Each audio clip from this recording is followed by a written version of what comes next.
Salut à tous et bienvenue pour un nouvel épisode des Superphysique Podcast. Je suis Rudy, cofondateur de superphysique.org et je serai accompagné aujourd'hui d'Arnaud, cofondateur de la formation Superphysique. En effet, Fabrice est encore coincé avec une connexion bien pourrie et c'est pourquoi c'est encore une fois Arnaud qui va m'accompagner aujourd'hui pour ce podcast. Ouais, alors, sujet du jour. Alors, sujet du jour, dans de nombreux podcasts Superphysique, à chaque fois, nous faisons référence à l'analyse morpho-anatomique, à ses avantages, ses inconvénients, etc. Et donc, on s'est dit que ce serait peut-être intéressant de parler aujourd'hui d'analyse morpho-anatomique, notamment de reprendre les bases, c'est-à-dire de voir qu'est-ce que c'est exactement, à quoi ça sert, quels sont ses avantages, ses inconvénients, quelles sont ses limitations, qu'est-ce que ça dit exactement sur vous, et enfin, de faire rapidement, parce comme on est à l'audio, ça va être un peu compliqué, mais de faire l'analyse morpho-anatomique d'Arnaud, pour vous montrer tout le potentiel inexploité qu'il a et dont il refuse de se servir. Alors, l'analyse morpho-anatomique, on en parle depuis quand ? Et concrètement, on a sorti le tome 1 de la méthode Superphysique, donc c'était décembre 2000... C'est décembre 2016 ? 2016 ? Il y a 2 ans ? C'est décembre 2016. Ça fait pas encore 2 ans. Là. Voilà, c'est décembre 2016. Ouais. Donc on a sorti le premier tome de la méthode de l'analyse morpho-anatomique, donc de la méthode Superphysique. Et en fait, ça part du constat que pendant des années, sur les forums internet, on avait un petit jeu qui consistait en fait à analyser le physique des culturistes professionnels, sous l'impulsion notamment de Michael Gundil, qui mettait des photos quand on était beaucoup plus jeune. C'était il y a très très longtemps, sur des forums qui n'existent plus il y a 15 ans. Aujourd'hui. Ouais, c'est vrai qu'il y a presque 15 ans. Ouais, il y a 15 c'était ans. plus vers 2003-2004. Je me souviens, j'avais 16-17 ans. Oui, t'as raison. Donc ça fait il y a 15 ans. Non, ça fait moins. Qu'est-ce que tu racontes 2003. 2003. Ah oui, ça fait 15 ans. Ah oui, ça fait 15 ans. J'avais le gars. Putain, je vis vraiment dans un autre temps, quoi. Bon, on va faire un jeu. J'ai pris la DeLorean. Ouais, je crois que J'ai remonté le temps. un problème. Et je suis avec Doc. Et moi, je fais Marty, j'ai un overboard. Ouais, c'est ça. On va dire ça comme ça. Donc en fait, on avait ce petit jeu sur les forums et on analysait le physique des professionnels et notamment, on s'amusait à trouver s'ils avaient des muscles qui étaient déchirés, à trouver leurs points forts, leurs points faibles, pourquoi ils prenaient pas de là, pourquoi ils prenaient pas de ci, etc. Et rapidement après, quand je me suis lancé en tant que coach en 2006, via mon site donc rudykoya.com que vous connaissez tous, j'ai proposé assez rapidement de faire des analyses morpho-anatomiques directement aux personnes qui le souhaitaient. Donc au départ c'était de manière un peu officieuse, c'était pas officiel, c'était gratuit, c'était vraiment pour me faire la main, etc. Et progressivement en fait j'ai développé une sorte de compétence qui est que maintenant, dès que je vois quelqu'un dans la rue, j'ai ce réflexe de l'analyser morpho-anatomiquement. Et donc à un moment, comme j'expliquais dans le podcast de Rudy Koya que j'ai fait lundi, qui s'appelait comment la supporter. Supporter la critique. Voilà, comment supporter ça, la pression externe, etc. Ouais. J'expliquais qu'à un moment, en fait, je me suis posé, il y a maintenant 2 ans, en février 2016, pour justement écrire la méthode Superphysique, et notamment commencer par les bases qui sont effectivement l'analyse morpho-anatomique. Donc après avoir réalisé des milliers d'analyses morpho-anatomiques, je me suis dit, voilà, il est temps maintenant de me poser et de voir ce qui en ressort exactement. C'est marrant, c'est intéressant que tu t'expliques la genèse de tout ça, parce que la légende dit que c'est plutôt l'analyse, t'étais spécialisé dans l'analyse morpho-anatomique féminine depuis ta grande jeunesse, en fait. Ah putain, Donc c'est pas du tout ça, en fait. N'oubliez pas le commentaire pour remercier Arnaud de ses blagues. Donc la genèse, c'est ça.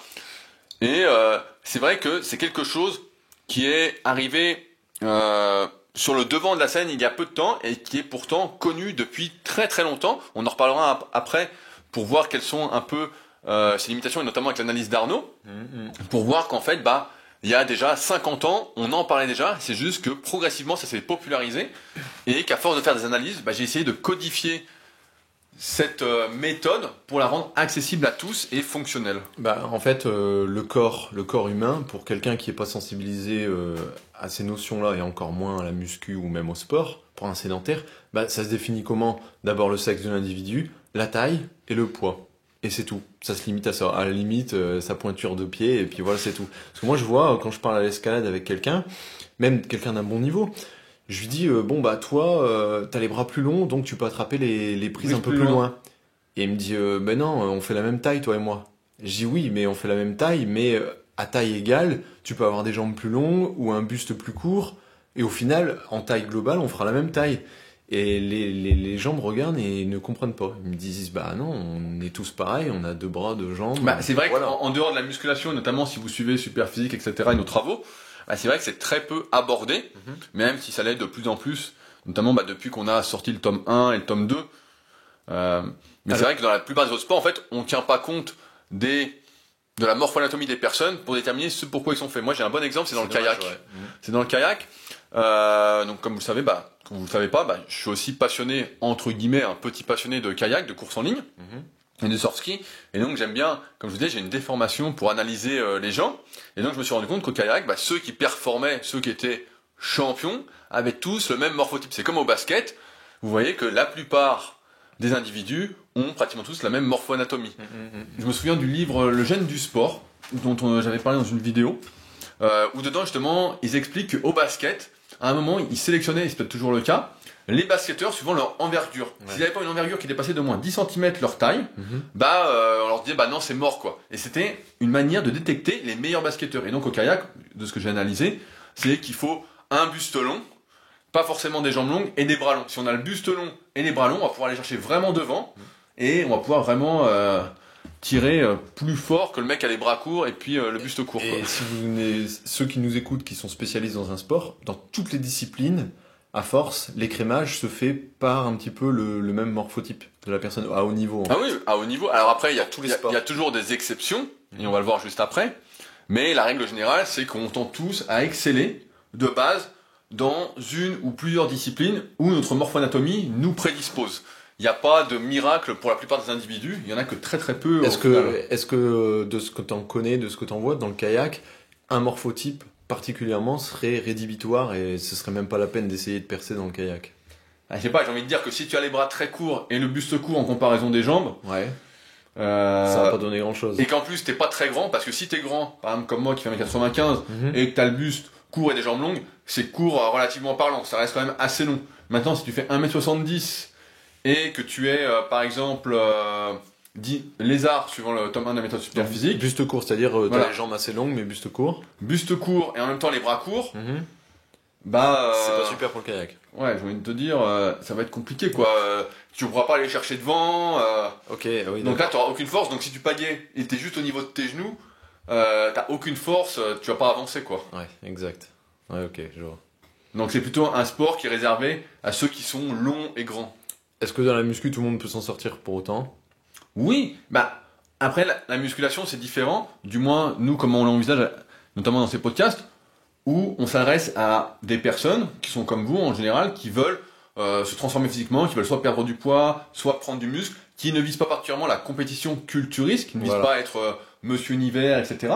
Et donc à partir de là, évidemment, tout le monde peut s'en sortir, tout le monde peut obtenir un très très bon niveau. Dans une optique musculation, on le verra après, n'importe quel morphotype avec adaptation peut s'en sortir. Bien sûr. En revanche, dans un optique de performance en powerlifting, là, il y a certains morphotypes, c'est pas possible. Qui sont avantagés, forcément. Ou il y en a qui feront jamais rien parce qu'ils partent trop déficitaires, en fait. Oui, parce qu'après, là, la morphoanatomie, on va la définir comme l'analyse de votre morphologie osseuse, c'est-à-dire la longueur de vos différents os et la longueur musculaire de vos différents muscles. Mais on intègre également le type de caractère que vous avez, les antécédents sportifs que vous avez, la génétique, l'hérédité, il y a toujours une part dedans, qui font que, effectivement, on ne peut pas toujours compenser l'un de ces facteurs par un autre. Si on n'est vraiment pas doué, je vais prendre un exemple, mais si on veut être champion de soulevé de terre, qu'on a les bras très courts, le buste long, qu'on est tout sauf nerveux, qu'en plus on irait comme un piqué, alors on va s'étirer, mais il y a quand même quelques limites, tout le monde peut faire le grand écart, en exagérant. Là, forcément, il y a peu de chances qu'on devienne champion de soulevé de terre. Et en plus, tu l'as pas dit, mais ça fait partie des éléments à quoi sert l'analyse morpho-anatomique, c'est qu'il y a de grandes chances qu'on va s'acharner et on va se blesser. Parce que ça sert aussi à pas faire n'importe quoi. C'est ce qu'on a vu dans le tome 2 avec l'analyse de Jojo notamment. Donc pour ceux qui ne connaissent pas Jojo, c'est un de mes potes qui était sur le forum Superphysique il y a un petit moment et qui a un très très bon niveau. Et justement, lui qui a un très bon niveau, qui est niveau légende qui tient sur le club Superphysique, ça dépend des exercices. ben il expliquait justement dans la vidéo que là où il se blessait, bah forcément c'est là où il était le moins doué. Ouais. Il a les biceps courts, donc quand il forçait sur les biceps, bah forcément ça se payait sur les tendons. Et comme il était assez large de clavicule, qu'il n'avait pas trop de cage, etc., bah dès qu'il forçait un peu développé couché avec des prises qui sont pas spécialement larges pour lui, mais qui sont larges pour la majorité de la population, c'est-à-dire 81 cm, et ben dès qu'il commençait à forcer, ça commençait à lui tirer les tendons, malgré une bonne souplesse, malgré tout, parce qu'on voyait que ses coudes descendaient vraiment très très bas. Il n'avait pas réussi à compenser par une cage thoracique plus importante, et ça c'est difficile, notamment quand on est déjà âgé, quand on a plus de 25 ans en tout Et cas. c'est le cercle vicieux parce que comme du coup ça se développait pas, ça restait en point faible, mais il en faisait encore 2 fois plus. Oui, il s'acharnait. Et donc du coup ils se sont blessés 2 fois plus et ainsi de suite. Bah, en clair, l'analyse morpho-anatomique, ça sert à déterminer de base ce pourquoi on est fait et ce pourquoi on n'est pas fait, et d'éviter en fait voilà de s'acharner comme tu dis contre le sort. Quand j'étais gamin, moi je me souviens que mon grand-père disait, il m'avait dit, je sais plus ce que je faisais du tennis ou du ping-pong, et bon bah j'étais très moyen en tennis, pour donner un ordre d'idée, je sais pas si ça existe encore. En un an j'étais balle blanche quoi, donc j'étais nul quoi. Okay. Il y a des mecs qui passaient tout de suite balle jaune, ou je sais plus après c'était balle orange, il y a des mecs en un an ils étaient ça, moi j'étais nul quoi. Et je sais plus, il m'avait dit un truc du style, tu sais, il y a forcément une activité où tu vas être bon quoi. Et c'est vrai, parce qu'après j'ai fait de l'athlé et j'étais bon. Et après bah, j'ai fait la muscu, et finalement même si j'étais pas le plus doué, bah j'avais quand même des prédispositions qui font que j'ai persévéré, ce qui m'a amené aussi à persévérer. Donc est-ce que ceux qui nous écoutent doivent tout de suite, quel que soit leur niveau, dès leur inscription à la salle, leur premier mois de muscu dans la vie, faire leur analyse? Bah non, voilà, c'est là le problème, et je pense que c'est une des erreurs qu'on voit le plus régulièrement. C'est quand on débute la musculation ou qu'on débute un sport, il y a des bases à suivre. Des bases très simples. Donc en musculation, ça va être apprendre la technique d'exécution des exercices correctement. Ça va être apprendre à progresser, à suivre son programme, y aller progressivement, etc. Progresser tout simplement en fait. Et au bout d'un moment, que j'estime être le niveau à peu près silver du club Superphysique, donc club Superphysique.org pour ceux qui veulent aller voir les tableaux, bah à partir de ce moment-là, l'analyse morpho-anatomique va être intéressante parce qu'au fur et à mesure qu'on progresse, on va devoir, vu que les charges deviennent de plus en plus lourdes, personnaliser son entraînement si on ne souhaite pas se blesser. Moi j'aime bien l'exemple du curl incliné pour ceux qui ont les biceps courts. On a souvent eu cette question sur le forum de la formation Superphysique, où des jeunes qui débutent disaient voilà j'ai les biceps courts, et effectivement en voyant les photos ils avaient des biceps très courts, et ils nous disaient est-ce que je dois quand même tendre le bras au curl incliné alors qu'il fait du curl incliné à 6 ou 7 kilos? Voilà. Et la réponse, c'est de dire, bah oui, pour l'instant, tu dois apprendre les exercices, tu dois te renforcer, t'as pas besoin de tricher légèrement pour progresser. Là, tu es dans une phase d'apprentissage, et tant que t'es pas au moins à 14-15 kilos par bras, bah franchement, tu risques pas grand-chose. Ouais, t'emmerdes pas avec ça. Normalement, voilà, il n'y a pas de souci. Donc c'est vrai que ça, c'est la première chose. Quand on est débutant, ça n'a pas d'intérêt. C'est pourquoi, si vous débutez, bah, je vous conseille pas de vous y intéresser plus que ça pour l'instant, parce qu'il peut y avoir effectivement des surprises. Bah, la méthodologie, c'est, on le rappelle, c'est d'abord l'analyse osseuse, les segments, les leviers. Voilà, ça on peut le voir tout le temps. Voilà. Ça, l'analyse Même sur un osseuse, sédentaire, voilà, tu peux même le voir. sur un débutant, on peut voir tout de suite ce pourquoi on est fait ou pas d'un point de vue osseux. Ouais. Mais ça ne veut pas dire que si on n'est pas fait d'un point de vue osseux, que derrière, nerveusement, et d'un point de vue antécédent, on va pas exceller sur cet exercice par rapport à d'autres personnes. Mais après, vient en deuxième temps l'analyse musculaire, et là déjà, pour analyser des muscles, il faut des muscles. Donc Voilà. c'est pour ça que... Voilà, là c'est plus compliqué. Et on a la même chose quand les personnes sont assez grasses. C'est pour ça que si vous m'écrivez pour me demander une analyse morpho-anatomique, il faut être un minimum propre, quoi. il faut en général me contacter avant de la réserver sur mon site. Voilà, il faut être relativement sec, sinon je ne peux rien voir à distance, Bah oui. ou du moins pas assez pour vous aider du mieux que je peux. Ou même en réel, moi j'ai une anecdote quand j'étais propriétaire de ma salle. J'avais un copain qui n'écoute pas, donc c'est pas grave. David, tu te souviens, il était venu. Oui, David Level. Il était venu, voilà. Salut David. Salle avec nous. Et lui, c'était énorme parce que des années, on s'entraînait ensemble.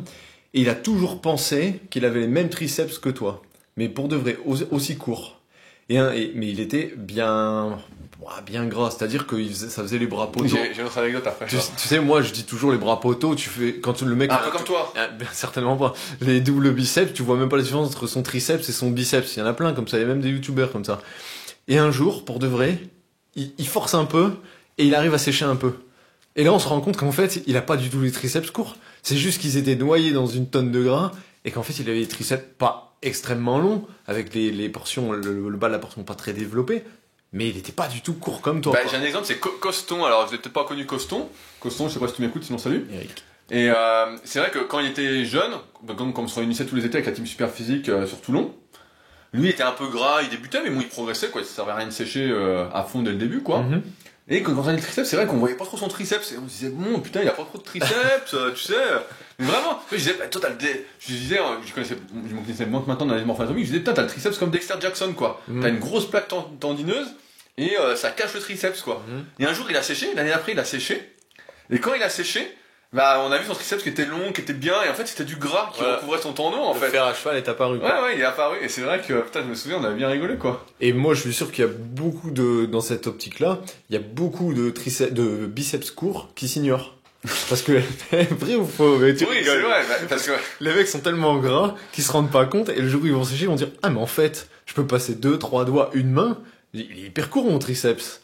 Mais ouais, mais donc justement, il faut un minimum de niveau et être un minimum propre, quoi. Voilà. Et donc, si on débute, ça sert pas spécialement à grand chose, même si, je sais pas quel est votre avis là-dessus, mais moi, c'est vrai que c'est des choses qui m'intéressent de comprendre les petits trucs, je pense que ça intéresse tout le monde de savoir comment il est fait. Maintenant, est-ce qu'il faut en tenir compte dès le début? Voilà. C'est là que ma réponse est non. Il faut pas en tenir compte dès le début. Il faut d'abord suivre les bases. Est-ce que, quand on arrive au niveau moyen, on détermine ensuite les muscles pour lesquels on est fait et ceux pour lesquels on n'est pas fait?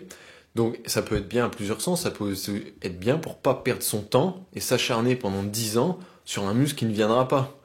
Et tu sais très bien que je te vise en disant ça. Je vise tes mollets. J'ai plus d'un de mollets. C'est n'importe quoi. Je tiens à porter plainte. Mais avec le recul. Je compte sur vous pour critiquer Arnaud dans les commentaires. Il est con. Mais avec le recul, honnêtement. Ah oui, bah. Si quelqu'un te l'avait expliqué quand t'avais 18 ans et t'avait dit, mais au fait, tu le sais pas encore, mais un muscle court comme ça, là, ça va rien donner du tout. Le problème, c'est pas qu'il soit court. Donc, il est court. Mais en plus, le problème, c'est qu'il y a un problème moteur. Je peux pas les contracter. En fait, je peux les contracter dans un sens, mais pas dans l'autre. Donc, dans le sens habituel, où tu montes sur la pointe, le jumeau ne se contracte pas. De chaque côté, les jumeaux ne se contractent pas. C'est le solaire qui se contracte. C'est à cause de tes pieds, ça. Oui, bah, peut-être que ça joue le fait d'avoir les pieds creux. J'ai pas trop creusé le sujet. Mais c'est vrai que, en fait, il y a un problème. Et Dieu sait que j'ai forcé comme un fou pendant, il y a vraiment une année où j'étais à fond, où je faisais, avant le dos, l'année où je me suis entraîné 9 fois par semaine, j'en ai déjà parlé, quand j'avais 19 ans. Et bah, je faisais 45 minutes de mollet avant la séance pec et 45 minutes avant la séance dos. Et je forçais, mais comme un malade, hein. C'était vraiment, Putain, tu as passé des heures, quoi. Ah ouais, bah, 45 minutes 2 fois par semaine. Oh là là. Et, bah, j'ai rien appris, quoi. Oui, c'était un peu plus gonflé, un peu plus vascularisé. Mais, Mais si on te l'avait dit, ça t'aurait fait gagner du temps. C'est 45 minutes que t'aurais pu faire autre chose. Moi, j'ai du mal avec le fait, avec le fait justement que ce soit prédestiné, en fait. Ça me plaît pas. Donc, j'aurais quand même fait. J'aurais quand même fait pour voir. Et c'est vrai que bon, bah, finalement, vu quand on n'arrive pas à les contracter et qu'ils sont hyper courts comme ça, mais en plus, c'est un désavantage. Tiens, j'ai une autre anecdote. La fois, je parlais avec Ludovic, donc c'est un jeune qui est très très doué en traction et en dips. Et il disait sur son compte Insta, ouais, je progresse pas au squat, je me sens pas bien. Il met une vidéo. Et c'est vrai, putain, je vois, il est pas du tout à l'aise, quoi. Je me dis, putain, ça va pas, etc. Et il m'écrit et tout, et il me dit, t'as pas des conseils? Je dis, bah, filme-toi de dos et de profil pour voir. Et je vois exactement le même mollet que moi, le mec. Ah. Et je vois donc le tibia hyper long, le fémur aussi hyper long. Et je vois le mollet hyper court. Et donc, je pense, c'est une théorie, et s'il y en a qui sont dans ce cas-là, j'aimerais bien votre avis, que lorsqu'on a les mollets très très courts, justement, on a le tendon plus long, et donc on est beaucoup plus raide des chevilles, et donc forcément, ça prédispose pas à squatter. Ouais, parce que tu peux assouplir un muscle, mais tu peux pas assouplir trop les tendons. Bah, c'est moins que le muscle. Normalement, tu peux un petit peu, mais beaucoup moins. Donc pour assouplir une cheville tendineuse au lieu d'une cheville musculaire, quoi. Ouais. Et j'ai remarqué ça sur tous ceux qui ont les mollets très courts et en plus qui sont assez grands, donc qui ont les tibias et péronés assez longs. Bah, j'ai remarqué qu'au squat c'était hyper compliqué. Quand j'ai vu son squat, je me suis dit bon, ça se tient. Lui c'est compliqué. Ouais, non, mais je pense que ça se tient. Mais s'il y en a qui sont dans le même cas, je suis intéressé d'avoir des retours. Mais si on procédait à un petit arrachement de tes mollets par le bas, ça pourrait être sympa. Bah, je sais pas. Ça pourrait aider. Et t'aurais plus d'excuses pour squatter. Mais j'ai pas d'excuses, j'en fais quand même. Ça pourrait être bien. Donc justement, ça on ne l'a pas dit, mais en termes de blessures, ça peut prévenir aussi les arrachements, parce que les arrachements, ça existe. Ah oui, ah bah bien sûr. Surtout sur le biceps. Comme on disait, lorsqu'on a un muscle court et qu'on va chercher, par exemple au biceps, à tendre les bras, ou pour les mollets, à étirer à fond, quand etc. on arrive à bon niveau, voilà, à bon niveau, c'est-à-dire à bonne charge. Voilà, avec des charges relativement élevées, bah forcément, ce qu'on va faire, c'est que ça va plus être un travail exceptionnellement musculaire, mais il y aura un gros travail tendineux, et c'est là que justement, on peut progressivement se blesser assez facilement. On sent à terme, j'ai envie de dire, avec l'expérience, donc c'est quelque chose qui est difficile à comprendre quand on débute, qu'on n'a pas encore développé ce sens-là, on arrive à sentir sur chaque exercice, notamment d'isolation, quand le muscle, en fait, ne réalise plus le geste. Tu vois, par exemple, si tu fais du curl au pupitre, tu sens bien qu'au bout d'un moment, t'es plus sur le biceps, quoi. Tu le sens. Et ça, c'est quelque chose qui se développe avec le temps. Et pour les mollets, c'est un peu pareil. C'est juste que voilà, t'es en concentration, tu dis, ah bah là, ça sert à rien que je sente plus parce qu'en fait, c'est en train de m'étirer le tendon d'Achille plus que les jumeaux. Ouais, le surétirement, ça sert à rien. Voilà, le surétirement, c'est un des trucs qu'on développe justement dans le tome 1. C'est quelque chose qu'il faut vraiment éviter quand on en arrive à progresser. Donc voilà, l'analyse morpho-anatomique, ça sert surtout à dire, voilà, pourquoi on est fait, pourquoi on n'est pas fait. Maintenant, il y en a aussi beaucoup qui se cachent derrière cette excuse de la morpho-anatomie pour dire, non, mais moi, je suis comme ça, je suis pas fait pour, c'est mort. Ah, tu veux des exemples précis? Parce que je vois que tu restes général. Alors, par exemple, je ne peux pas monter le menton aux tractions parce que j'ai un problème de mobilité d'omoplate. C'est pas mal, ça. Donc ça se travaille. Ah, mais écoute, il y a des experts qui disent le contraire. Voilà, ça, c'est des trucs qui se travaillent. Je me souvenais plus de cet exemple-là. Mais ça se travaille. Ce qu'il faut bien comprendre, c'est que la morpho-anatomie n'est pas une excuse pour expliquer qu'on peut pas réaliser un mouvement. Tout le monde peut réaliser un mouvement, notamment avec faible charge, absolument tout le monde, sans risque de blessure. Mais ça demande du travail. Voilà, ça demande du travail. Voilà. Il faut comprendre que, par exemple, si on a l'effet mur plus long, que, que mon voisin Arnaud, forcément, je vais devoir avoir plus de ce qu'on appelle de dorsiflexion, de mobilité de la cheville, pour pouvoir avancer plus les genoux, pour pouvoir bien descendre au squat comme lui. Ou il va falloir, comme je le fais personnellement, vu que j'ai les mollets très raides malgré tout ce que je fais, il va falloir plus de rotation externe de hanche, c'est-à-dire plus ouvrir les genoux pour pouvoir descendre relativement droit. Ou il va falloir trouver un exo de remplacement pour développer tes quadriceps. Oui, non mais là je parle dans l'optique de juste réaliser le mouvement. Ah, d'accord. La morpho-anatomie n'est pas une excuse. Ouais. Voilà, maintenant, effectivement, l'analyse morpho-anatomique ne détermine pas non plus jusqu'où on peut progresser.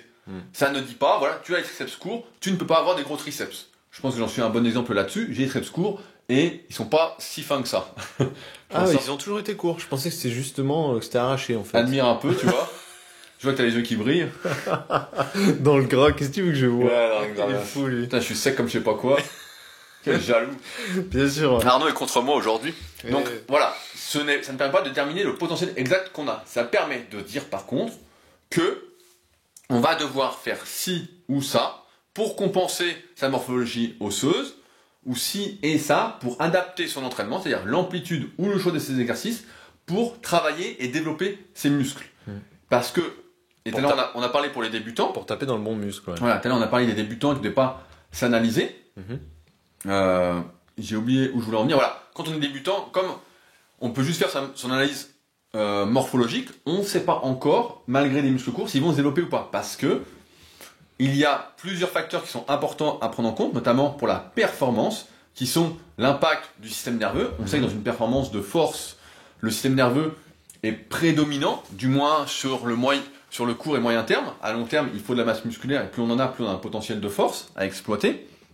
Mais voilà, quelqu'un qui serait très nerveux avec des muscles courts aurait évidemment beaucoup plus de potentiel, même s'il a les bras longs comparativement à son voisin qui a les bras courts, il aurait effectivement beaucoup plus de potentiel en termes de performance qu'un mec mou. Qu'un mec mou, malgré un physique fait pour la performance. Voilà, tout à fait. Voilà. Il faut bien différencier.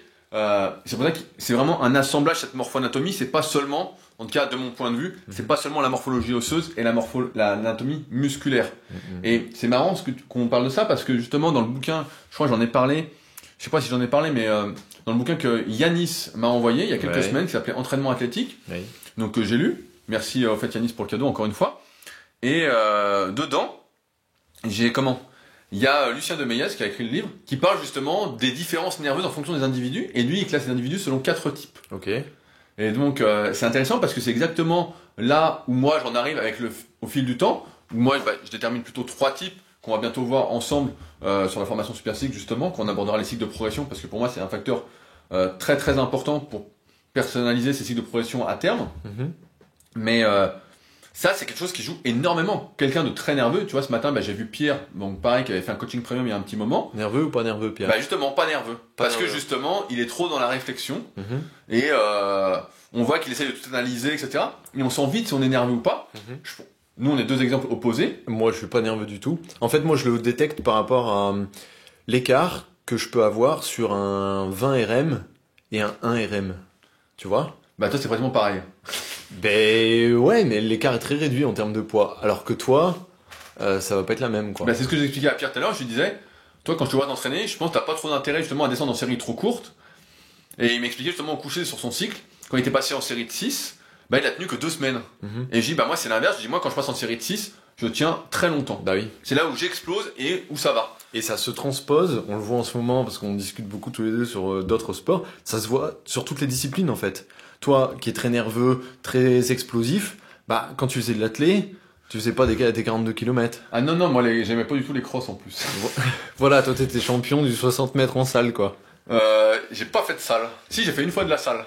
Bon, enfin les courtes distances. Voilà, c'était à Pantin en plus, je m'en souviens. Quand tu vas nager, à chaque fois tu me dis, moi, sur une longueur de bassin, j'explose tout le monde. Non, j'explose pas tout le monde, mais Non, sur une mais longueur de bassin, je vais vite. Façon de parler. Et tu me dis, la deuxième longueur par contre, Ah bah je suis plus là, y oui. a plus personne quoi. Ouais, mais c'est comme quand je faisais du watt bike aussi. Ouais, Tous les trucs de puissance, en fait, sur 25-30 secondes, putain, je pouvais vraiment envoyer fort. Et après, bah c'est comme si, théoriquement, je changeais de filière, en fait. J'avais épuisé toutes mes fibres rapides, en fait, c'est fini, quoi. Je suis...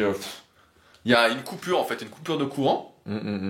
Et donc, tout à l'heure, ouais, j'en parlais avec Pierre, donc c'était intéressant. Et il y a autre chose aussi qu'il faut prendre en compte, c'est les antécédents sportifs, qui peuvent expliquer des développements musculaires malgré une anatomie et une morphologie osseuse qui ne sont pas adaptées à ce développement musculaire. Là où on l'aurait pas parié au début quoi. Voilà. Donc moi j'aime bien ton exemple, parce que tu as fait pas mal de vélo quand tu étais jeune, et Ouais. Fabrice également, qui co-anime d'habitude ces podcasts avec moi. Mhm. Vous avez fait beaucoup de vélo, et forcément, malgré... Donc toi, tu as des quadriceps qui sont assez courts, on va le Ouais. voir juste après. Et ben, malgré ça, en fait, comme tu en as fait beaucoup, c'est comme si ça avait développé, bon c'est le concept de mémoire, ça s'appelle densité cardio-musculaire. Je crois que c'est... j'ai oublié le nom, vous le verrez prochainement, le nom, si je m'en rappelle, c'est prévu dans le tome 5 de la méthode Superphysique, qui est déjà écrit, mais je me souviens plus le nom, vu que ça fait longtemps que je l'ai écrit. Et donc c'est ce concept-là de dire que quand tu as travaillé un muscle jeune pendant très longtemps, notamment en série longue, on peut dire quand tu faisais du vélo, etc. Quand tu les as bien vascularisés quoi. Voilà. Et ben en fait, tu as développé une sorte de potentiel de croissance, et même nerveusement, tu as développé déjà Des connexions.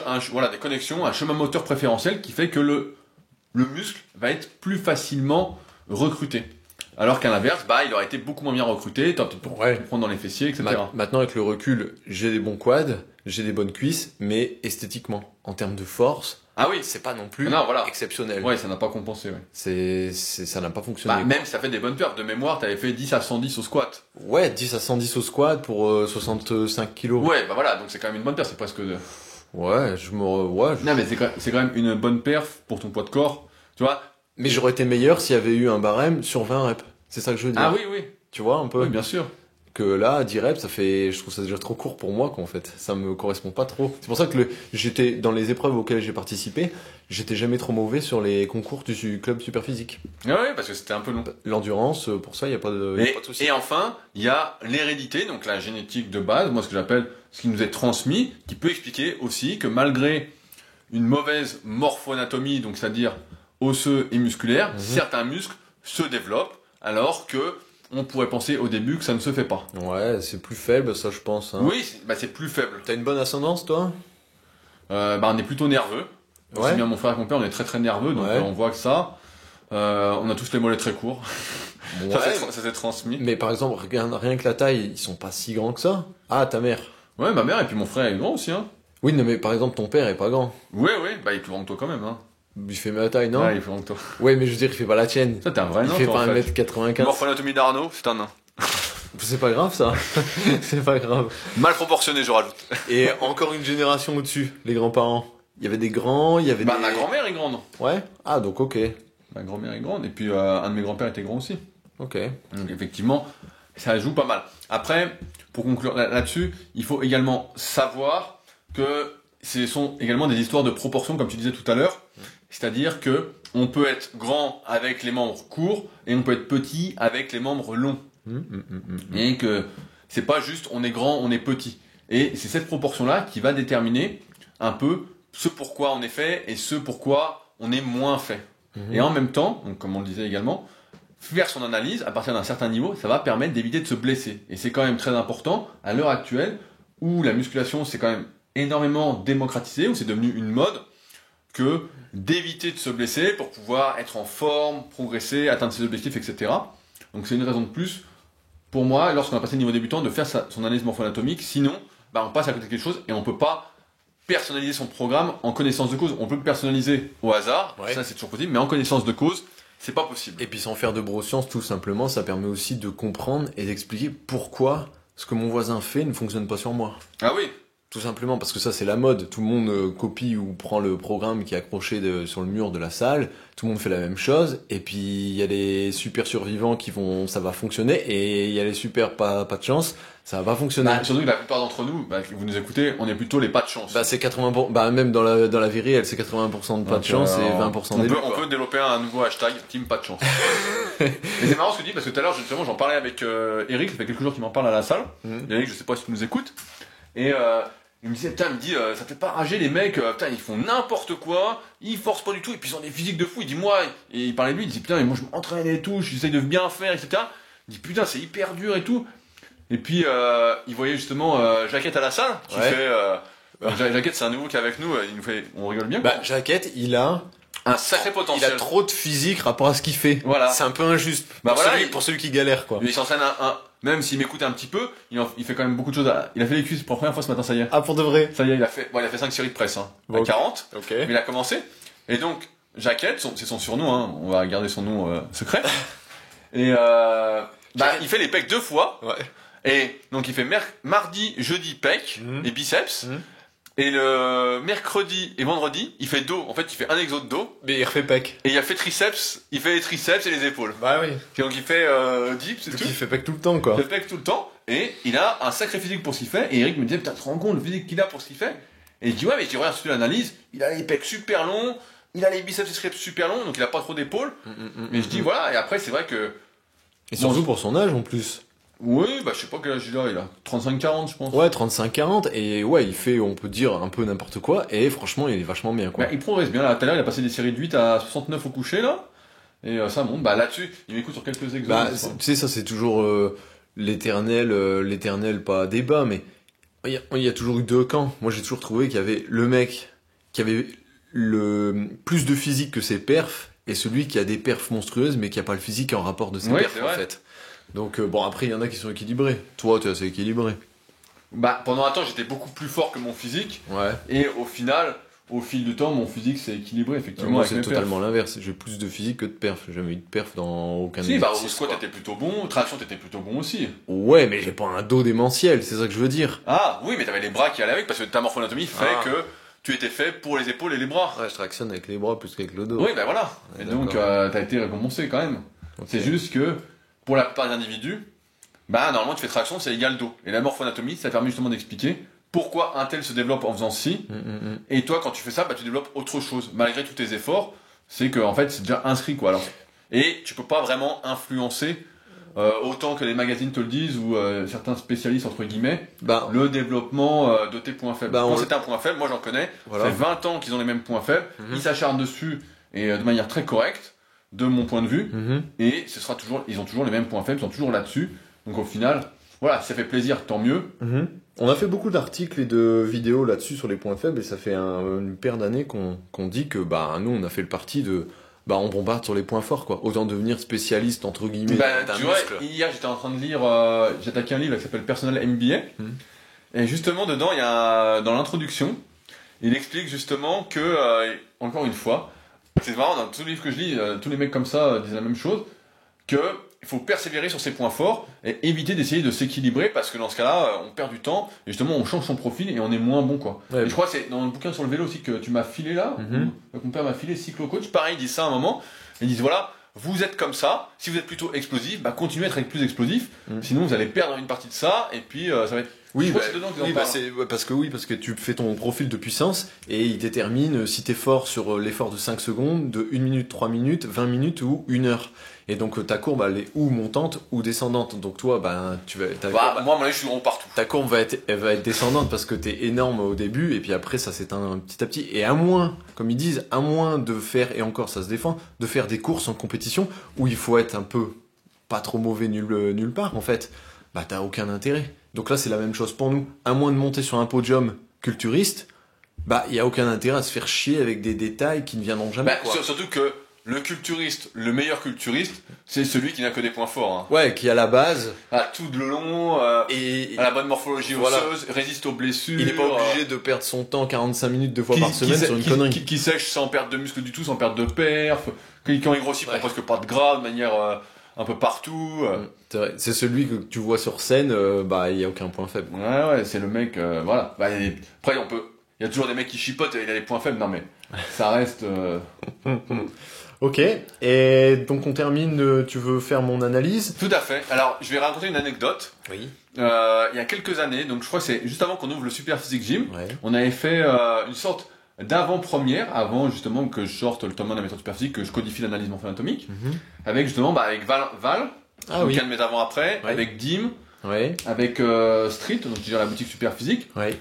et avec Patou, donc c'était mes plus vieux élèves à l'époque, que j'avais depuis 4-5 ans, voire 6 ans. Et donc on avait fait ton analyse morpho-anatomique à l'époque. Peut-être, je sais plus. Ah si, moi je me On souviens. a fait ça? Je me souviens. Moi, je me souviens juste qu'on a fait une photo de Moss musculaire à la fin. Une des dernières que tu as dû faire dans ta vie, parce que ça fait longtemps que tu le fais plus. Et bah, j'ai l'air d'une crevette à côté de vous tous, parce que vous étiez énormes. Par contre, je suis le plus sec. Ça... Bah, je me souviens pas. Là, il y avait pas photo. Je m'en souviens pas du tout. Écoute, je sais pas de quoi tu parles. Mais donc c'était un peu les prémices du stage qu'on avait fait l'année d'après. C'est 2013. Où justement j'avais déjà, avant d'écrire, fait le stage super physique avec notamment l'analyse morpho-anatomique. Bon, j'étais un peu moins pointu que quand j'ai réfléchi. Oui, c'est vrai. Et donc on avait fait ton analyse. Et je me souviens, on s'était pas mal marré parce que justement, t'avais beaucoup de muscles très courts. Ah ouais, peut-être bien, ouais. Maintenant que tu le dis. Ah ouais, moi je m'en souviens très bien. Exact. Je me souviens, on avait dit, t'as tout de court quoi. Et c'était marrant parce que bon, on était entre nous, la salle était pas encore ouverte, on avait pas reçu les barres en fait. On avait reçu tout le matos, sauf les barres et les haltères, je crois. S'il y avait les haltères, mais il n'y avait pas les On barres. n'avait pas les barres, vous avez perdu la palette. Donc on pouvait pas encore s'entraîner comme on voulait. Et on avait fait le truc.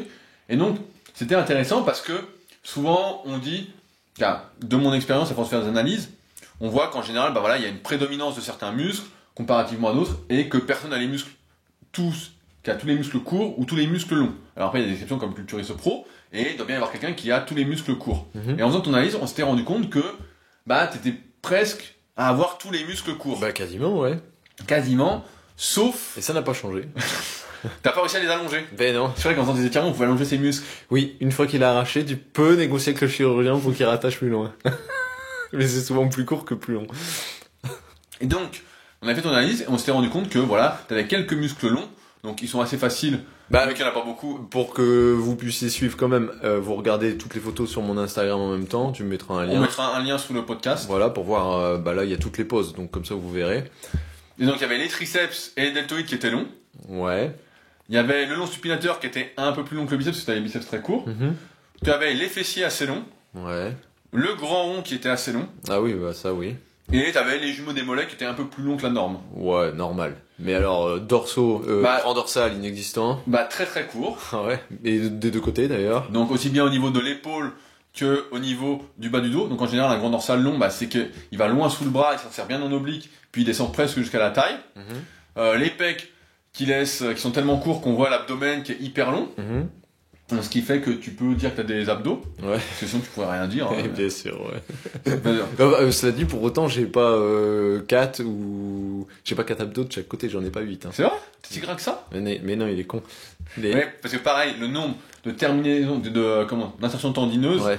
et un paramètre génétique. Si on a que 4 ou 6 abdos, on n'en aura pas 8. Et pareil, s'ils sont décalés, ou s'ils sont alignés, ou s'ils sont droits ou en chevron, c'est pareil, on l'a Bah, je viens de répondre d'ailleurs à une question là-dessus sur le site Superphysique. Ah oui, il y en avait. Quelqu'un qui a commenté un article, un jeune, qui disait j'ai des abdos asymétriques, comment je peux faire? Ah ben, t'es roulé, c'est comme ça. Voilà, t'es un peu foutu quoi. C'est comme ça. Bah, t'es foutu, c'est comme ça. J'ai envie de dire, on veut toujours ce pour quoi on n'est pas fait. Bah oui. Alors qu'en fait, c'est. Là, t'es roulé, quoi. Ouais, c'est un mauvais truc. Donc ça, Biceps court. biceps court, ça c'était facile à voir. Super court, ouais. On voyait également les quadriceps, donc le faisceau externe qui était un peu court, donc c'est ce qu'on regarde le plus. Le faisceau externe court, et ça, on l'a mis dans le... Bah d'ailleurs, il y avait des photos de moi dans le tome 1, et c'est là qu'on voit la différence entre une cuisse carrée, bien rectangle, Voilà. ou une cuisse, comment tu t'as appelé ça, un peu arrondie? Oui, arrondi, bah, quand on a le faisceau externe qui est un peu court, la cuisse, quand elle se développe un peu en arrondi. Et lorsque le vaste externe est vachement long, ça fait des cuisses un peu carrées. Donc moi, bah, j'ai le quad plutôt long, tu vois, ça fait des cuisses carrées. Ouais. Tu peux m'admirer. Ouais, un petit carré, hein. Un petit carré. Ça, on avait vu que les ischios étaient également courts. Ouais. Donc, Tout est court, hein. Tout est court. par contre, je tiens à vous préciser, Arnaud a un cou très long. Et non mais tout est court. Parce qu'il a les trapèzes aussi très courts, notamment supérieurs, et donc ça lui fait un long cou. On dirait un peu une girafe. Il y a une petite girafe. Tous les muscles sont courts. Non, il y a quelque chose de long. Bah, tous les muscles sont courts. Pas d'influx nerveux. Pas d'influx nerveux, donc Franchement, la totale, quoi. pas de niaque. Pas de niaque, donc... Et d'un point de vue osseux, si on devait l'analyser par rapport aux nouvelles morpho-anatomies que j'ai identifiées donc dans le tome 1 et le tome 2 que vous revoyez en vidéo, bah, il serait le gorille, mais sans la longueur de clavicule qui normalement fait tout pour la largeur. Gorille handicapé. Voilà, le gorille un peu handicap. Le chimpanzé, pour ceux qui sont petits, on appelle ça le chimpanzé.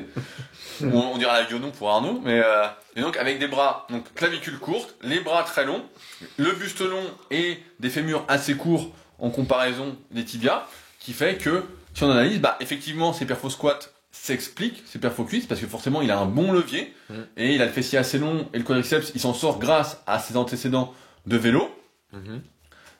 Sur les développés, bah il s'en sort pas parce qu'il a les bras trop longs et qu'il a pas de cage. La cage thoracique, si vous êtes jeune, encore une fois, ça se développe, ça se travaille avec des écartés, du pullover, des exercices qui essoufflent. À l'époque, quand je lisais dans tous les tomes de Jean Texier, donc qui sont peut-être encore trouvables, qui s'appelaient les guides pratiques du bodybuilding, dans le tome 1, il montrait une photo de Milliard Williamson, je me souviens. C'est pas le mec qui faisait comme ça. Ouais. Et il enchaînait des séries de 20 ou 25 au squat avec du pullover. Est-ce que c'est lui qui Avec pose le verre. un verre sur sa poitrine, voilà. Et donc, il avait bien développé sa cage, et ça, on y arrive beaucoup mieux quand on est jeune. Moi, quand je faisais de l'athlé, je me souviens qu'on nous disait, tu vas voir, ça développe le coffre, etc. Et c'est vrai que c'est ce qui a contribué au fait d'avoir de la dans cage. tous les programmes débutants, c'est ce qui arrive en premier. Il bombardait Texier dans ses programmes, il était écarté. Bon, tout n'était pas à suivre non plus. Parce que Mais le programme n'est était pas assez défendable. chargé. Tout n'est pas défendable parce que par exemple, il a dit, je sais plus, il disait les 5 premières années au moins, interdiction de faire de D'incliner. Et lui, il prenait De coucher barre au cou. le guillotine, ouais. Et il disait que ça suffisait pour développer le faisceau. Ouais, puis il disait que t'étais plus dans l'axe des faisceaux, sauf que la plupart des gens, malheureusement, n'ont pas la mobilité et ne sont pas prêts à sacrifier autant de charge que ça pour descendre au cou. Et il faut une sacrée mobilité pour descendre là-bas au niveau du cou. Il faut les coudes sacrément ouverts. Et il faut dire que là, il faut un sacré travail préparatoire. C'est pareil, tout à l'heure, on parlait du squat, de compenser sa longueur de fémur par une meilleure dorsiflexion. Oui, c'est bien possible, sauf que la plupart des individus, ça va nécessiter un énorme travail quotidien pendant des mois et des mois, voire des années. La fois, j'ai vu un crossfitter qui a réussi, un grand black, donc je crois que c'est Elijah Muhammad. Ah oui. Et il montrait des photos avant-après de son truc, de son squat, et c'était sur 3-4 ans, quoi. Ah bah voilà, ouais. Donc voilà, faut être conscient que c'est pas impossible, mais ça va demander énormément de travail. Cela dit, et je rebondis en même temps parce que on a parlé des pecs et du faisceau supérieur, et ça, on peut en parler parce que c'est une question qui revient tout le temps. Ça, t'auras beau y travailler, si t'es pas fait pour avoir du haut de pec, je crois que c'est un peu mort, hein. Oui, bah c'est un peu mort. Bah de toute façon, c'est simple. Vous verrez, bah ceux qui ont le tome 1 le savent déjà. C'est écrit. Mais en général, soit on prend des épaules, soit on prend du haut de pec. Et avoir des épaules et du haut de pec, notamment du faisceau antérieur, en général, quand il surplombe le haut de pec, bah c'est un peu la merde. Donc voilà, je reviens à ton analyse. Donc on voyait que pour les cuisses, bah forcément le squat était plutôt bon. Les développés, c'était mort. Les développés, bah c'est la merde. Ça servait à rien de s'acharner. De toute façon, t'as jamais été très fort, hein. Bah oui. Et par contre, au tirage, là tu t'en sortais plutôt bien, parce que justement, tu tirais, et il faut le savoir, tu tirais avec les avant-bras, avec la longue portion du triceps. Donc ça, faut le savoir aussi que la longue portion du triceps a une action dans tous les tirages, avec le deltoïde postérieur et avec le grand rond. Et donc là-dessus, bah forcément, t'étais plutôt bon. Comme sur les vieilles vidéos super physiques de l'entraînement d'Uzan. Duzan, les grands ronds à fond, et très peu de grandeur. Ouais, c'est vrai que Duzan, là, c'est vieux ça. Quand je le filmais à Tremblay, et c'était exactement ça, quoi. C'est vrai qu'il se ressemblait un peu, sauf que lui, justement, il était très large. Oui, il a une énorme, des pecs de fou, hein. Ouais, il était très très large de clavicule. Bah lui, c'était un vrai gorille, quoi. Mais lui, il était énorme, hein. Il était énorme. Il était pas si énorme que ça, de mémoire, mais Bah, en photo, ça rendait bien. Ouais, bah, il y avait un bon photographe, moi, je dis. Les photos, les bras, tout ça. Il y avait un super photographe, il avait biceps très court, triceps long, épaules longues, grand rond, les pecs. Mais, effectivement, et donc ça permet, en fait, tout de suite de savoir, au fil du temps, et de se dire, bah oui, je prends pas de là, ça progresse pas. Bah oui, mon gars, mais t'es pas fait, en fait. Et donc, c'est pour ça, il faut, je pense, et ce sera la conclusion, je pense qu'à partir d'un certain niveau, c'est important de prendre conscience de comment on est, de ses forces et ses faiblesses, Et surtout de se dire, voilà, est-ce que ça vaut le coup maintenant que je passe ce temps-là à faire ça pour faire ça, ou peut-être qu'il vaut mieux que je passe mon temps. Là, je prends l'exemple du squat parce que c'est un exemple qui revient souvent, où on dit, voilà, le squat c'est indispensable, nanana. Mais maintenant, si vous êtes dans le cas où vous n'avez pas de mobilité de cheville, vous avez des fémurs très longs, comparativement au buste et vos tibias, que vous savez que vous en avez peut-être pour... vous avez les pieds creux en plus, donc je vais prendre le pire exemple, quoi. Est-ce que ça vaut le coup de travailler à fond votre mobilité pour essayer de faire du squat, pour prendre des cuisses, tout en sachant que ça se trouve en plus musculairement, et vu vos antécédents, vous n'êtes pas fait pour les quadriceps, vous allez tout prendre dans les fessiers. En fait, c'est pas du tout un exemple de fiction. C'est un exemple qui existe dans la vie réelle. Le mec, il est en train de se décrire. C'est pas du tout de la fiction. Nous sommes dans un jeu vidéo. Attention, mesdames et messieurs. Cet exemple est bien réel. Cet exemple s'appelle Sauver Rudy. Pourtant, est-ce que dans le passé, t'as eu des périodes où tu t'es acharné en te disant, y a pas à chier, squat, faut à tout prix que j'y arrive, tout le monde en fait, tout le monde le dit. Ouais, bien sûr. Tu t'es vraiment acharné, quoi. Et donc... Attends, les étirements, la mobilité, etc. C'est pour ça que quand les mecs me disent non, mais c'est la mobilité. Moi, je peux te dire, pour avoir fait des tests sur moi-même et sur des dizaines de personnes, mais vraiment, hein. Moi, je passais pendant une période, en 2012-2013, pendant plus d'un an, j'ai passé 45 minutes à 1 heure tous les soirs à m'étirer, hein, à faire de la mobilité à fond, etc. Pour, au final... Ça t'a apporté quoi? Bah rien, ça ne faisait absolument rien. Tiens, ma cheville, et je le fais toujours, hein. J'ai toujours pas perdu espoir parce que moi j'aime pas justement ces trucs prédestinés, hein. Je fais toujours les mobilités de cheville, je change d'étirement régulièrement, etc. Tu vois, ce matin j'ai fait mon squat avant. Mais moi j'arrive à compenser justement parce que de base en fait, j'ai une bonne ouverture de hanche en fait. Le fait d'avoir les hanches larges, ça c'est un truc qui doit m'aider. Et c'est vrai que tous les gros squatteurs ont le bassin assez large, en fait à ouvrir. Donc moi en fait, au lieu d'avancer les genoux, j'ouvre à fond les genoux, sans forcément prendre un écartement des pieds important, et en fait j'arrive à descendre. Mais comme je suis plus fait pour les fessiers, bah forcément... Il y aurait eu des exos bien plus rentables que ça. Ah voilà. À temps égal. Et bah c'est simple, hein. Quand je faisais de la presse à cuisse, donc que j'avais dans mon garage chez mes parents, et le hack squat, bah forcément j'avais des cuisses, je me souviens, je crois que j'avais les cuisses plus grosses que maintenant, voilà. Alors que maintenant sur le squat avant, bah j'ai jamais été aussi fort. Donc pour bien situer, parce que sinon ils vont pas comprendre ceux qui écoutent, et ils vont se dire, bah dans ce cas-là, t'es con, si ça fonctionnait mieux, pourquoi tu te fais chier à faire du front squat? Tu fais du front squat pour la performance, là c'est différent, pour les games. Voilà, pour les Super Physique Games, et puis j'aimerais bien acheter mon Sweat Titan. Non mais voilà, s'il y avait pas les games, s'il y avait pas ces épreuves, bah t'en ferais pas depuis longtemps, et puis tu t'aurais continué à faire de la presse à cuisse. Ah oui, je ferais de la presse, évidemment. Je ferais de la presse. Ah ouais, là c'est juste pour les games. Voilà, donc il faut bien être conscient que lorsqu'on cherche la prise de muscle et qu'on n'est pas dans ces considérations d'ego, de comparaison, qui n'ont pas lieu d'être, effectivement, puisque on est tous différents morpho-anatomiquement, nos antécédents, etc., bah, on doit se poser la question de quels sont nos objectifs exactement et qu'est-ce qu'on doit faire pour les atteindre. Et aujourd'hui, par exemple, si on reprend l'exemple des cuisses, et mon exemple, si vous souhaitez plus de cuisses en étant comme ça, bah, mieux vous faire de la presse à cuisse plutôt que vous acharner sur un exercice qui va en plus être dangereux, qui va être beaucoup plus dangereux, parce qu'en plus, et il y a le fait aussi que plus on est grand et plus il faut de gainage. Donc quand on est grand, bah, tout est démultiplié également. Ouais, mais tu sais, tu prends l'exemple des cuisses, mais il y a forcément quelqu'un qui va dire dans les commentaires, ouais, mais les cuisses c'est facile, il y a plein d'exos et tout ça, mais moi je veux des pecs, je suis pas fait pour le développer couché, il me reste pas grand chose. Bah, dans ce cas-là, je te dirais, fais du développé décliné, tout en sachant que les pecs vont être compliqués. Il y a bien une variante qui va fonctionner, voilà. Mais t'auras jamais les pecs extraordinaires. Faut l'accepter, quoi, c'est tout. Voilà. Après, comme on disait, ça détermine pas tout à fait le potentiel exact, mais ça en dit quand même bien long. Bah, si t'es nerveux, tu seras peut-être fort. Voilà. Mais t'auras pas le volume des pecs qui va avec ta force, quoi. À moins que t'aies fait plein d'exercices pour les pecs ou le petit ressort là. Quand t'étais adolescent. Et tu seras fort pourquoi? Parce que si ça se trouve, tu vas pousser toute la barre avec tes triceps. Avec tes épaules. C'est pour ça que tout à l'heure, tu vois, je parlais aussi avec Pierre et il me disait ouais, moi je vise ça comme mensuration. Tu vois, il me disait un truc et je dis mais en fait, on peut pas viser de mensuration. Je lui dis en fait, tu prends ce qui vient. Bah oui, voilà. Je lui dis tu prends ce qui vient. Alors effectivement, si tu appliques des exercices, tu fais l'exercice avec le bon muscle, etc. Mais tu fais ce qui vient, tu prends ce qui vient, quoi. En fait, tu peux pas choisir, oui, moi je veux 45 de bras. Bah, en fait, mon gars, t'auras ce que t'auras, quoi. Ouais. Et souvent, c'est ça l'erreur, c'est que on voit quelqu'un, il a un trait physique qu'on n'a pas, et on se dit, ah, moi j'aimerais bien avoir celui-là, comment tu fais, nanana. Et sauf que le mec, en fait, bah, il fait rien de particulier, quoi. C'est juste qu'il est fait pour, et que toi, t'es pas forcément fait pour, et que bon, bah, en fait. Et après, tu peux ajouter encore un autre paramètre, tu commences à partir dans cette hypothèse-là. Toi, t'en avais parlé, je sais plus si tu l'as écrit, mais en tout cas, on en a parlé dans les vidéos, sur la rubrique. C'est le permis à point Développement du musculaire. potentiel entre guillemets. Ouais, Et ouais. t'avais pris l'exemple d'Antoine qui est Antoine B. voilà, Ouais, c'est un qui aurait potentiellement peut-être déjà donné trop de points sur les cuisses et maintenant Bah, il a plus de mal sur le haut, effectivement. voilà. Donc si Effectivement, t'ajoutes mais- encore ça, Ouais, bah, ça, c'est une théorie que je pense qui est à confirmer. Hein. Pareil, vous pouvez donner votre avis dans les commentaires, ce sera intéressant. Mais je pense qu'on a une sorte de permis à points pour le développement musculaire.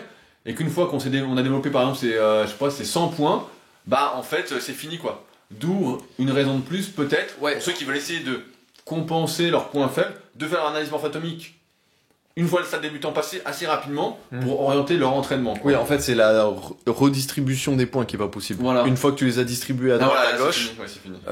c'est terminé. Ouais, c'est vrai.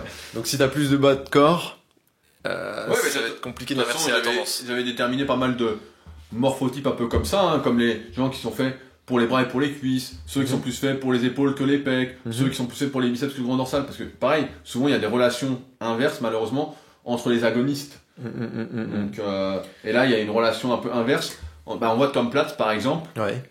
donc un ancien champion culturiste, Champion de cuisse. oui, champion de cuisse, Surtout qui connu pour ça. abusait du squat, etc. Donc avait les cuisses disproportionnées par rapport au haut du corps. Pourtant il avait un super haut du corps, mais le bas était très largement en avance, quoi. Et donc, moi j'ai écouté une interview justement d'un mec qui disait que ça l'avait sans doute empêché de peut-être devenir Monsieur Olympia à l'époque. S'il avait eu moins de cuisses, ça aurait été plus équilibré. Et comme à l'époque on accordait beaucoup plus d'importance à la ligne, il a développé ses points forts, quoi. Ouais, mais il s'est lancé vraiment à fond dedans, quoi. Ouais, mais c'est parce que il faut le dire aussi, quand t'es doué pour quelque chose, tu prends du plaisir à le faire. Bah oui, quand t'as des facilités, tu vois bien, lui, Wow.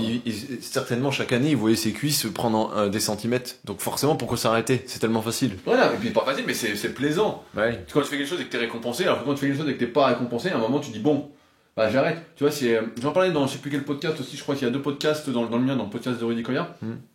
J'en parlais, j'avais reçu, je sais plus comment tu t'appelles, je suis désolé, j'avais cité son prénom la dernière fois, mais écrit pour me dire que justement, la notion de plaisir avait ses limites s'il n'y avait pas de progrès. Et c'est vrai. Et c'est vrai. Aujourd'hui, c'est la mode un peu du plaisir, donc je digresse un peu, mais c'est la mode du plaisir de se dire oui, moi je fais les choses parce que ça me plaît. Ouais, mais à un moment, s'il n'y a pas de progrès, si tu n'avances pas, ça va retomber, et donc le plaisir aura ses limites, quoi. Donc, dans le premier tome, on a fait l'analyse morpho-anatomique, on a expliqué comment la faire, c'est beaucoup illustré. Voilà, c'est en photo, donc ça permet de déterminer. On a trouvé des cas pour tout, quasiment. Donc, tout illustré par Arnaud, vous allez le voir en sous-vêtements. Il n'y a pas que moi, il y a toi aussi. Il y a moi aussi, il y a Sevichou, que peut-être que vous connaissez, donc un de mes anciens élèves. Il y a Joël aussi, un de mes anciens élèves. Il y a les gars qu'on a Et il y a Rémi, un de mes anciens élèves. Voilà, dont les 2 premiers que tu as cités sont en analyse vidéo, bien détaillée et commentée avec toi. Voilà, le tome 2, donc effectivement, là, c'est vraiment le passage au-dessus. Donc après l'écrit et les photos, c'est le passage en visuel, où on voit encore mieux. Et enfin, là, on vient de sortir récemment, vous êtes déjà être au courant, je pense, le tome 3 de la méthode Superphysique, qui est comment construire son programme par rapport à sa morphoanatomie. Donc, c'est-à-dire tout de suite, pour quels exercices on est fait, pour lesquels on n'est pas fait, les meilleurs exercices pour soi. Ceux qui vont être interdits à toi. Voilà, ceux que tu ne dois pas faire, et tous les facteurs pour apprendre justement vraiment à personnaliser son programme, donc réservé aux pratiquants qui sont intermédiaires. Et ceux qui ont compris le préambule, quoi. Voilà, qui ont bien compris tout ce qu'on vient d'expliquer, sinon, parce que ça ne va pas servir à grand chose. C'est les conséquences de ton analyse morpho, quoi. Voilà, c'est les conséquences. Donc, et pour ceux qui sont intéressés, justement, corriger leur analyse morpho-anatomique, on le fait sur le forum, donc de la formation Superphysique qu'on co-anime avec Arnaud.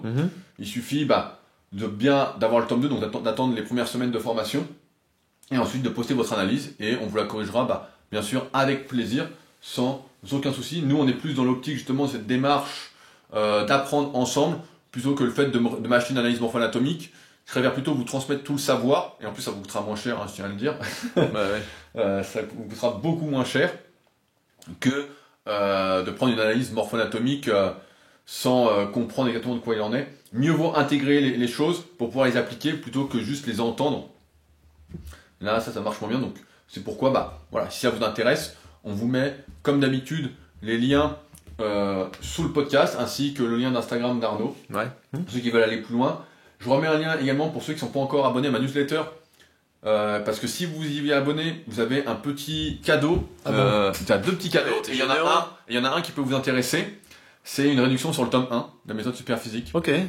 Donc il y a une petite réduction pour vous encourager. Mais je croyais qu'il fallait pas le dire, parce que dans le plan, t'as marqué surprise. Donc surprise, ça veut Non, dire... c'est pas ça. Ah, c'est pas ça, d'accord. C'est pas ça. Et je laisse un dernier lien pour une surprise. Il faudra cliquer dessus pour voir ce que c'est. Ok. T'es bon dans les effets d'annonce, hein. Ouais, franchement, je suis un professionnel. Et je conclus, parce qu'on arrive encore à la fin de ce long podcast. Cette semaine, vous avez été très nombreux à laisser un commentaire sur ce podcast. Vous êtes près d'une dizaine, encore une fois. On est bientôt, je pense qu'on va arriver aux 200 commentaires avant peut-être le début de l'été. Ok. Donc c'est dans 2 mois. Donc c'est vraiment, putain, on est en train d'avancer fortement À combien, ensemble. là, 160, 170? 175 ce matin. Ok. Donc encore une fois, si vous souhaitez nous aider et nous remercier, nous rendre un petit service pour le temps qu'on passe à essayer de démocratiser, de démystifier la musculation, eh bien, comment le faire? Eh bien, c'est en s'abonnant à votre application de podcast sur laquelle vous écoutez, donc soit SoundCloud, Podcast Addict. Ouais, pour Android, ouais. Voilà, enfin bon, il y a plein de trucs. On est un peu partout de toute façon. Ou sur iTunes. J'ai mis le podcast partout. Voilà, sur iTunes, sur podcast si vous êtes sur iPhone, et sur ce dernier, de laisser un commentaire et une note de 5 étoiles pour ce podcast. C'est aujourd'hui ce qui aide le plus ce podcast et ce qui nous fait le plus plaisir. Et le partager sur les réseaux sociaux, tout simplement. Voilà, en parler autour de vous si vous pensez que ça peut aider. Plutôt que de t'engueuler avec ton camarade à la salle en lui expliquant pendant 1 heure pourquoi il doit pas faire ça, laisse tomber. Va faire ton entraînement, va faire ton exercice et donne-lui le lien et tu lui dis écoute, on en reparle la semaine prochaine. Écoute le podcast. Ben voilà, tout simplement. Comme ça, il va plus te prendre la tête, quoi. Puis en plus, il aura de la chance, il aura toutes les blagues à la con d'Arnaud. Hein. Ouais, Arnaud était en forme pour dire n'importe quoi sur ses blagues. Oui, Rien que pour les blagues, je vous recommande de mettre 5 étoiles. La bonne humeur, plutôt. Bon, sur ce, on se retrouve la semaine prochaine. Et si vous avez des idées de sujets que vous souhaitez qu'on aborde, n'hésitez pas à me les envoyer. Ouais. Salut! À plus, salut.